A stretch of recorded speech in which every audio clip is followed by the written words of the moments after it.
अब गाइस देखते हैं question fifth of exercise 13.4। Question fifth क्या कह रहा है गाइस? कह रहा है a metallic right circular cone 20 centimetre high. कह रहे हैं कोई कोन है जो मेटल का बना हुआ है, मेटेलिक मतलब मेटल का बना हुआ कोई कोन है। ठीक है, मैं कोई कोन बना देता हूँ सबसे पहले।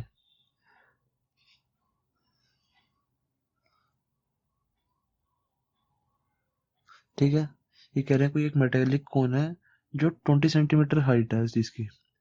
ठीक है, इसकी मैं 20 सेंटीमीटर हाइट भी दे देता हूँ। ठीक है, यहाँ से यहाँ तक पूरा 20 सेंटीमीटर है ये।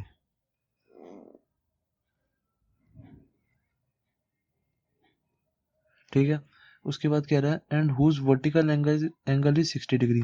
वर्टिकल एंगल होता है गाइस ये वाला जो एंगल होता है ना कोन का, ये वाला पूरा एंगल ये होता है ये वाला। जैसे देखो ये कोई कोन है, ये जो पूरा एंगल है ना ये पूरा कह रहे हैं ये 60 डिग्री, ये वर्टिकल एंगल होता है। ठीक है, इसको हम वर्टिकल एंगल कहते हैं। ये 60 डिग्री है।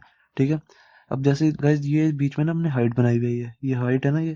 जैसे देखो ये कोई कोन है, ये कोई कोना और हमने ये हाइट बनाई हुई है यहाँ से यहाँ तक। ये जो हाइट होती है ना ये इस एंगल और इस एंगल को इक्वल कर देती है। ठीक है, ये वाला एंगल और ये वाला एंगल इक्वल होता है। अब देखो ये वाला एंगल और ये वाला एंगल जब इक्वल है और ये पूरा 60 डिग्री है, ये पूरा 60 डिग्री है, तो ये दोनों 30 डिग्री नहीं हुए? ये 30 डिग्री हुए दोनों। ठीक है, जब भी हमारे को ये वर्टिकल एंगल दिया होता है ना और ये बीच में हमारी जो हाइट होती है, ये हमेशा ये जो एंगल है ना, ये दोनों एंगल इन दोनों को इक्वल कर देती है। ठीक है, तो ये भी 30 हुआ, ये भी 30 हुआ, क्योंकि ये पूरा 60 है। पूरा 60 है तो दोनों आधा आधा ही होगा ना। ठीक है, तो इस साथ साथ क्वेश्चन में लिखते रहते हैं। उसके बाद क्या कह रहा है? Vertical angle is 60 degree is cut into parts at the middle of its height by a plane parallel to its base. अच्छा, कह रहे हैं जैसे कि कोई कोन है ना, इसको हमने बीच में से ऐसे काट दिया। ठीक है, ये हमने इसको ऐसे ये काट दिया, ये यहाँ पे ये ऐसे काट दिया हमने इसको। ठीक है, बिल्कुल बीच में से। जैसे पूरी हाइट 20 सेंटीमीटर है ना, तो इसको हमने ये 10 सेंटीमीटर, ये 10 सेंटीमीटर और ये 10 सेंटीमीटर ऐसे इसको बीचों बीच से काट दिया हमने, ये कह रहे हैं अभी तक क्वेश्चन में। ठीक है, उसके बाद क्या कह रहा है? If the frustum so obtained be drawn into a wire. अब जैसे देखो इसको हमने जब दो पार्ट्स में बांटा, तो दो पार्ट्स में कैसे बटेगा? देखो एक तो ये बढ़ जाएगा ऐसे, ऊपर वाला कोन एक तरफ हो जाएगा। ठीक है, और नीचे वाला फ्रस्टम हो जाएगा, नीचे वाला।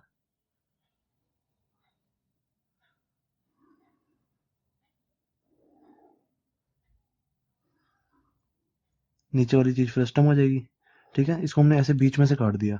ठीक है, एक पार्ट ऊपर चला गया, एक पार्ट नीचे चला गया, ऐसे काटा हमने। ठीक है, उसके बाद कह रहे हैं if the frustum so tend be drawn into a wire of diameter 1/16 centimetre. ठीक है, कह रहे हैं इस फ्रस्टम से ना, इस फ्रस्टम को हमने फिर पिघला के ना एक तार बना दी, ऐसे पतली सी कोई एक तार बना दी। ठीक है, एक पतली सी ऐसे कोई एक तार बना दी लंबी सी, इसको पिघला के। ठीक है, पिघला के समझ लो या किसी भी कैसे भी समझ लो। ठीक है, इसकी हमने फ्रस्टम की, फ्रस्टम ये नीचे वाला है, फ्रस्टम है ये, ऊपर वाला कौन है ना, ऊपर वाला कौन है, नीचे वाला फ्रस्टम रह गया अब। तो इस फ्रस्टम की हमने कह रहे हैं तार बना दी एक पतली सी, जिसका डायमीटर 1/16 है। कह रहे find the length of wire, इस लेंथ वायर की लेंथ निकालनी है हमें। ठीक है, अब चलो मैंने कहा क्वेश्चन तो करते हैं सबसे पहले। मैंने कहा क्वेश्चन करने से पहले सबसे पहले मैंने को ये सोचना है कि देखो मुझे करना क्या है, मुझे इसकी बेसिकली लेंथ निकालनी है इस वायर की। ठीक है, इस वायर की लेंथ, मैंने कहा इस वायर की लेंथ बाद में निकालूंगा, सबसे पहले मुझे इसमें पता क्या चल रहा है? सबसे पहले मुझे ये पता चल रहा है कि इस फ्रस्टम से मैंने ये वाली वायर बनाई। ठीक है, मैं सोच रहा हूँ कि क्वेश्चन करना कैसे है, मैं ये आपको सिखा रहा हूँ। ठीक है, मैंने सोचा कि इन्होंने कहा है कि इस फ्रस्टम से मैंने ये वाली वायर बनाई है। ठीक है, जब मैंने इस फ्रस्टम से ये वाली वायर बनाई तो इस फ्रस्टम का वॉल्यूम और इसका वॉल्यूम सेम होगा, क्योंकि मैंने आपको इस 13.4 के स्टार्टिंग में बताया था कि जब भी हम किसी भी वॉल्यूम, किसी भी मतलब सब्सटेंस से कोई और सब्सटेंस बनाते हैं तो दोनों के वॉल्यूम हमेशा सेम होते हैं। वॉल्यूम सिर्फ और सिर्फ दोनों के वॉल्यूम सेम होते हैं। ठीक है, volume of frustum is equals to volume of wire. ये तो हमारा होगा ही होगा। ठीक है, मैंने सबसे पहले ये सोचा ये होगा। ठीक है, तो मैंने कहा चलो क्वेश्चन करते हैं, चालू करते हैं। तो मैंने कहा वॉल्यूम ऑफ फ्रस्टम मैं निकालूंगा ऐसे। वॉल्यूम ऑफ फ्रस्टम होता है हमारा 1/3, 1/3 पाई R1 का स्क्वायर प्लस R2 का square plus R1 R2 into में H। ये हमारा वॉल्यूम ऑफ फ्रस्टम होता है।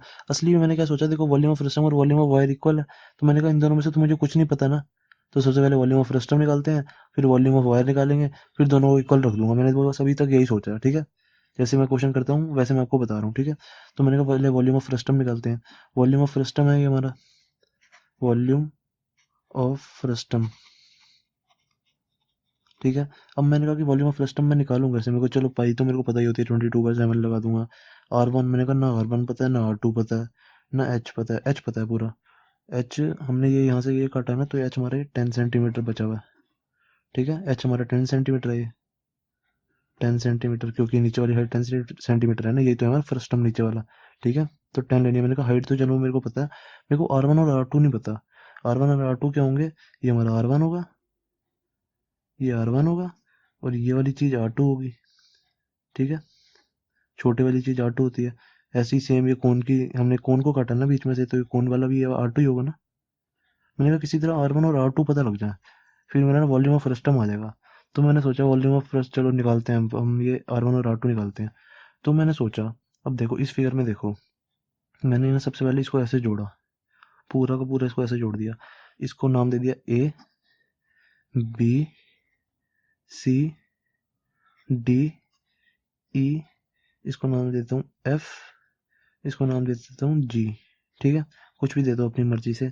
तो मैंने सोचा कि मुझे ये एंगल 30 डिग्री दिया हुआ है, अब मैंने ना इससे मतलब मुझे ये पूरा एंगल 60 डिग्री दिया हुआ है, तो मैंने ये 30 और ये 30 कर लिया, क्योंकि ये दोनों इक्वल होते हैं मुझे पता है। तो मैंने कहा कि इस 30 से ना कुछ काम चलाता हूँ, क्योंकि इन्होंने दिया है कुछ जुगाड़ के लिए दिया होगा इन्होंने, 30 डिग्री ये 60 डिग्री एंगल। तो मैंने कहा कि ये 30 है मेरा एंगल। और अब देखो मुझे, मैंने इसको मान लिया R1, सॉरी R2, इतनी यहाँ से यहाँ तक को, यही तो है, यहाँ से यहाँ तक R2, R2 इसको यहाँ से यहाँ तक मान लिया। देखो यहाँ से यहाँ तक मैंने जब समझ लो कौन काटा नहीं है दबा हुआ है, तो R2 यहाँ से यहाँ तक ही होगी ऑब्वियसली, ठीक है। और ये यहाँ से यहाँ तक R1 मान लिया मैंने इसको, ठीक है।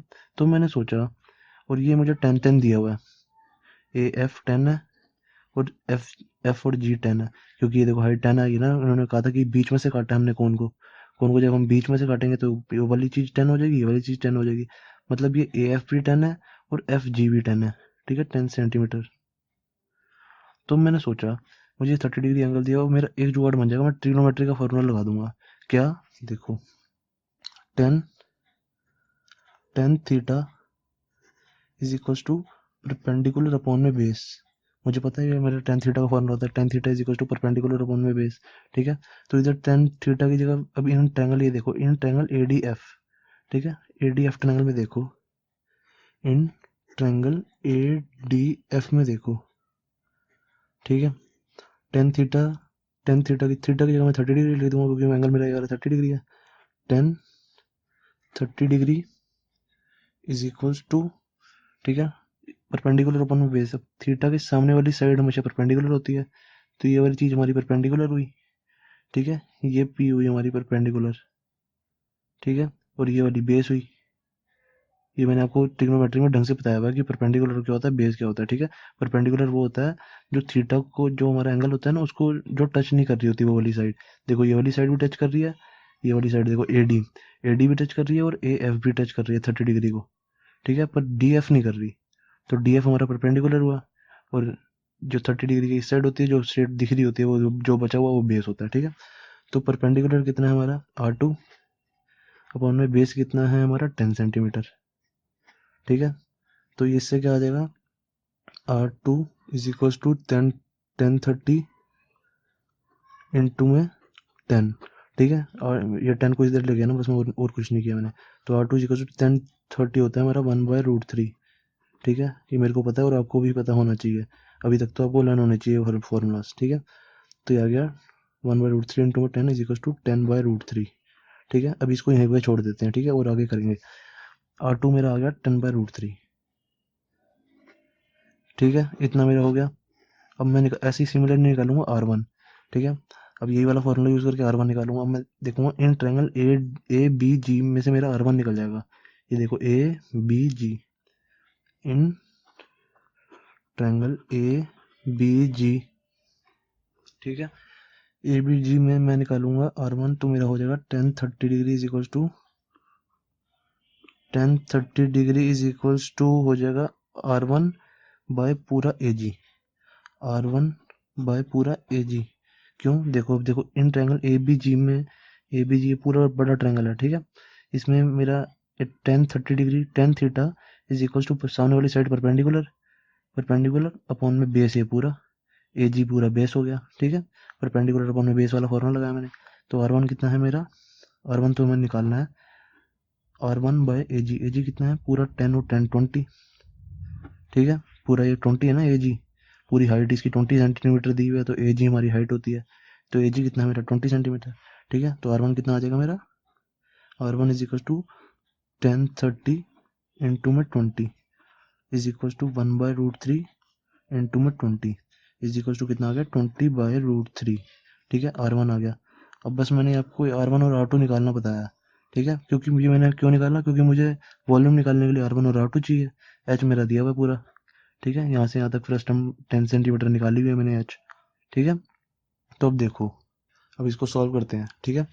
इसमें आर वन और आर टू और एच की वैल्यू डाल दो, तो वॉल्यूम ऑफ फ्रस्टम आ जाएगा हमारा, volume of frustum is equal to 1/3 into में 22/7 इंटू में अभी आर वन और आर सारी वैल्यूज डाल दो, ठीक है। आर वन कितनी आई है, आर वन कितनी आई हमारी 20/√3, 20/√3 का स्क्वायर प्लस 10/√3 का स्क्वायर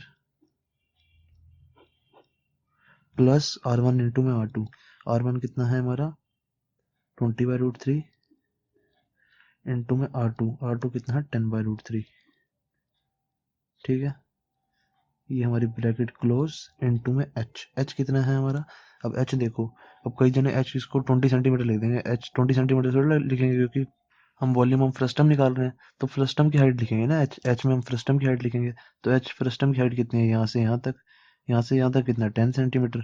ये देखो यहाँ से यहाँ तक 10 सेंटीमीटर है फ्रस्टम की हाइट, तो 10 सेंटीमीटर यहाँ लिख देंगे, ठीक है।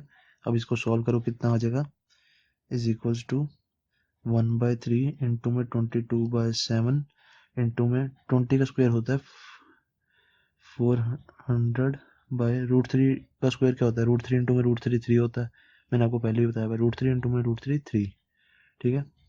प्लस 10 का स्क्वायर होता है 100, 100/√3 इंटू में √3 मतलब √3 का स्क्वायर क्या हो जाएगा 3, प्लस 20 इंटू में 10 200/3, ठीक है। इतना मेरा आ गया इंटू में 10। तो अब इसको आगे सॉल्व करते हैं, क्या आएगा 1/3 इंटू में 22/7, इसका एलसीएम ले लेंगे। एलसीएम कितना आ जाएगा 3 3 3 है, तो 3 एलसीएम आ जाएगा। 400 प्लस 100 प्लस 200 कितना हो जाएगा 500 और 700, ये आ जाएगा 700, ठीक है। 700 इंटू इज इक्वल टू कितना हो जाएगा, ये इज इक्वल टू 1/3 इंटू में 22/7 इंटू में 7000/3, ठीक है। 700 इंटू में 10 कर दिया 7000/3, तो ये कितना आ गया हमारा volume of frustum centimetre cube, ठीक है। इतना अभी हम यहाँ पे छोड़ देते हैं, ठीक है। ये हमारा वॉल्यूम ऑफ फ्रस्टम आ गया, वॉल्यूम ऑफ फ्रस्टम, ठीक है। इतना भी अभी हम छोड़ देते हैं, ठीक है। अब हम मैंने कहा था कि volume of frustum is equal to volume of wire होते हैं, अब वॉल्यूम ऑफ वायर निकालते हैं, ठीक है। इतना हमारा वॉल्यूम ऑफ फ्रस्टम आ गया, अब वॉल्यूम ऑफ वायर निकालते हैं, ठीक है। वॉल्यूम ऑफ वायर, अब आप ध्यान से सोचोगे तो वॉल्यूम ऑफ वायर क्या होगा। एक हमारी वायर किस कैसे होती है, कभी आप वायर देखोगे तो वायर हमारी ऐसे नहीं होती, हमारी वायर हमेशा सर्कल में होती है, मतलब सिलेंडर शेप में होती है हमेशा वायर, ठीक है। अब आप कहोगे तो कई, अब आप सोचोगे तो कई वायर तो ऐसे भी होती है सिंगल लाइंस में, ऐसे जैसे हमारी केबल वाली वायर होती है वो ऐसे होती है, ठीक है। मैं अंदर वाली वायर की बात नहीं, मतलब बाहर वाली वायर की बात नहीं कर रहा कि बाहर से उसकी शेप कैसी है, अंदर से देखोगे ना हमेशा वायर, अंदर से हमेशा वायर हमारी सिलेंड्रिकल शेप में होती है, ठीक है। हम अंदर वाली मतलब कॉइल की बात कर रहे हैं जो उसके अंदर हमारी कॉपर है, ठीक है। तो अब देखो, मैंने बता दिया आपको, जो वायर होती है हमारी सिलेंड्रिकल शेप में होती है। तो अब सिलेंडर का वॉल्यूम होता क्या है, सिलेंडर का वॉल्यूम होता है पाई आर स्क्वायर इंटू में एच, ठीक है। यही होता है। हाइट हमारी ये होगी, यहाँ से यहाँ तक पूरी हाइट होगी हमारी, ठीक है। और आर आर हमारी रेडियस होगी, ठीक है। अब इसमें हमारे को, इस क्वेश्चन में हमारे को ना डायमीटर दिया हुआ है, ठीक है, कि वायर का डायमीटर ये है, डायमीटर इज इक्वल टू 1/16 है, ठीक है। तो रेडियस कितनी हुई, रेडियस डायमीटर की हाफ होती है, तो 1/2 इंटू में 1/16 कितना हो गया 1/32। अब देखो रेडियस आ गई हमारी 1/32, ठीक है। अब हमारे हमारे को क्वेश्चन में पूछ रहा था, कह रहा था कि क्वेश्चन में कह रहा था कि find the length of the wire, length मतलब height, height of the wire निकालने के लिए कह रहा था, ठीक है। तो अब देखो, पाई की जगह मैं 22/7 डाल दूंगा, इंटू में रेडियस, रेडियस का स्क्वायर 1/32 इंटू में 1/32, रेडियस का स्क्वायर है तो दो बार लिख दिया। ये देखो volume of frustum is equal to volume of wire था, अभी ये चीज हम यहाँ इज इक्वल टू में लिख देंगे, volume of frustum, volume of frustum is equal to volume of wire, wire ठीक है। वॉल्यूम ऑफ फ्रस्टम कितना है हमारा, ये रहा 1/3 इंटू में 22/7 इंटू में 7000/3 is equal to volume of wire. Volume of wire क्या है हमारा 22/7 इंटू में 1/32 इंटू में एच भी तो है यहाँ पे, ठीक है ना। 1/3 1/32 इंटू में 1/32 इंटू में एच, ठीक है। अब बेसिकली हमें एच निकालना है, ठीक है। सबसे पहले तो ये 22/7 आमने सामने तो काट दो इसको, ठीक है। अब हमने एच निकालना है, एच निकालना है तो एच को एक तरफ रख दो, बाकी सबको एक साइड ले जाओ, ठीक है। बाकी इधर क्या बचा 1/3 इंटू में 7000/3 इंटू में 32 इंटू में 32, ठीक है। 32 ये 32 दोनों ऊपर ले गया मैं, तो एच कितना आ जाएगा यहाँ से। अब वैसे इसको मल्टीप्लाई कर दो, डिवाइड कर दो, आंसर आ जाएगा, ठीक है। 32 इंटू में 7, जब ये हम मल्टीप्लाई करेंगे तो हमारा आएगा, मतलब से 32 इंटू में 7000 मल्टीप्लाई करना है, ठीक है। इसको जब हम मल्टीप्लाई करेंगे तो आ जाएगा हमारा 7168000, ठीक है। डिवाइडेड बाय 3 इंटू में 3 9 ये, ठीक है। ये सब मैंने मल्टीप्लाई कर दिया, 7000 इंटू में 32 डिवाइडेड बाय 3 इंटू में 3 9 ये यहाँ पे लिख दिया, ठीक है। अब इसको डिवाइड करेंगे तो हमारा आंसर आ जाता है 796,444.444, ऐसे कुछ हमारा आंसर आ जाएगा जब हम इसको डिवाइड करेंगे, ठीक है। ये हमारा आंसर आ गया सेंटीमीटर में, ठीक है। पर पीछे बुक के पीछे हमारे को आंसर मीटर में दिया हुआ, ठीक है। अब मीटर में लाने के लिए इसको डिवाइड बाय 100 कर देंगे, ठीक है। देखो अब ये हमारा आंसर है 796,444, इसको डिवाइडेड बाय कर देंगे, जैसे 796,444.444 ये है हमारा आंसर। इसको डिवाइडेड बाय 100 कर देंगे तो हमारा आंसर आ जाएगा मीटर में, ठीक है। अब डिवाइड बाय 100 कर देंगे तो इसको अब नीचे से 100 हटाएंगे तो डेसिमल दो पीछे हो जाएगा, ठीक है। 1 2 यहाँ पे आ जाएगा 796.4444 ऐसे आ जाएगा, ठीक है। तो हमारा आंसर क्या आ रहा था पीछे 7964.4, पीछे आंसर आ रहा है 7964.4 मीटर, ठीक है। हमारा भी तो यही आया मीटर में, ठीक है। 7964.444 ये एक ही बात है, अब यहीं तक लिख दो चाहे, ठीक है। 7964.4 मीटर, ठीक है। चाहे तो अब यहाँ भी छोड़ सकते हो, ये भी बिल्कुल सही है, ठीक है। इतना लंबा हमें करने की जरूरत नहीं होती, बस मैंने आपको पीछे से आंसर मिला के दिखा दिया, वरना यहाँ तक भी हमारे को फुल मार्क्स मिलेंगे बिल्कुल, ठीक है। इस क्वेश्चन में देखो मेन क्या याद रखना था, मैंने देखो क्वेश्चन शुरुआत कहाँ से की थी, मेरे को कुछ भी नहीं पता था क्वेश्चन में, बस मैंने यहीं से शुरुआत की थी, volume of frustum is equal to volume of wire. पहले वॉल्यूम ऑफ फ्रस्टम निकाला मैंने, फिर वॉल्यूम ऑफ वायर निकाला मैंने यहाँ पे, ठीक है। फिर वॉल्यूम ऑफ वायर निकाला, फिर दोनों को इक्वल लिख दिया, फिर मेरे को पता है एच निकल जाएगी, एच यहाँ से निकल जाएगी। बस इस क्वेश्चन में यही ध्यान रखना था। देखो मैंने क्वेश्चन में शुरुआत करी, मेरे को कुछ भी नहीं पता था, मैंने कहा कि फ्रस्टम और फ्रस्टम से मेरी वायर बन रही है, तो क्वेश्चन में दिया हुआ है कि फ्रस्टम से हमने वायर बनाई, तो volume of frustum is equal to volume of wire, यहीं से क्वेश्चन शुरू कर दिया, फिर क्वेश्चन एंड हो जाएगा ऐसे ही, ठीक है। बस आपको भी ऐसे ही करना है। Thank you.